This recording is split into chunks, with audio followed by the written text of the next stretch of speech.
Hey, Tom, thank you, man.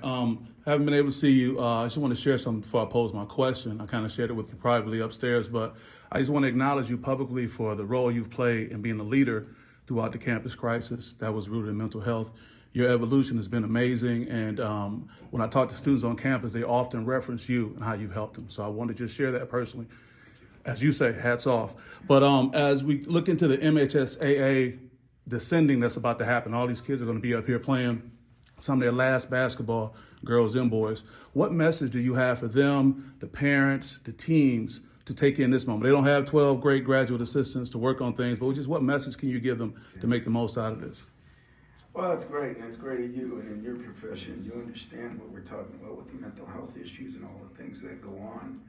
But, I think all those coaches got a big role in how to put pressure and keep pressure off, I mean, when I had some of those guys from Cleves to Walton to Valentine I could name them, even Miles or Jaron, even superstars. Before COVID, you could go at them and you could drive them because, like when you get into a timeout, timeouts are 30 seconds and you gotta get a lot done in that timeout. And so you gotta have everybody focused in on what you're talking about. And I think if there's one word that all this stuff that we've gone through, everything we've gone through, affects people is focus. I don't think people focus long enough. Can they maintain their focus? Because if they do, they know what to do. That's why I'm talking like Bob said, we've had guys that have, I feel comfortable about the defense because we've been there, done that before. But can we do that consistently? And we were pretty consistent defensively, not very consistent offensively. Then we started making baskets.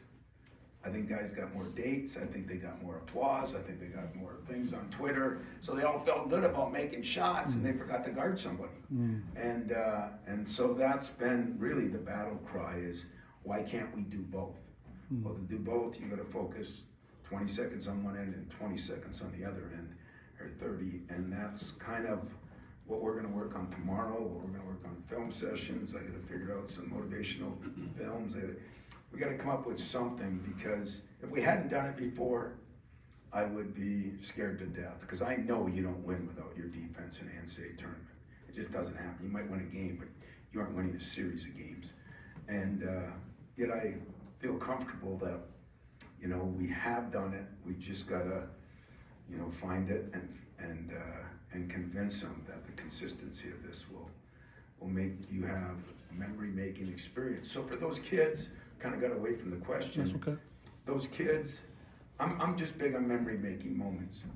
Give me a memory-making moment, And, I watched, my dad brought me down to the high school tournaments.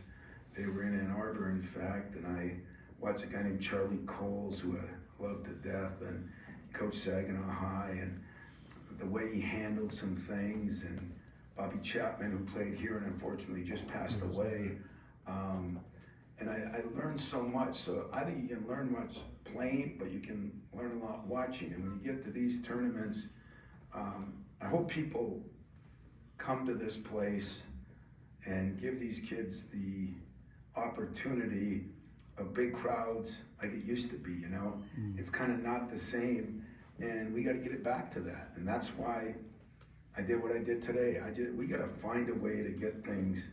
It's not old school, it's right school. Right school. And that's kind of the way I look at things. And so, I don't know, is there anybody else? No, that's it. We'll have one of these probably tomorrow.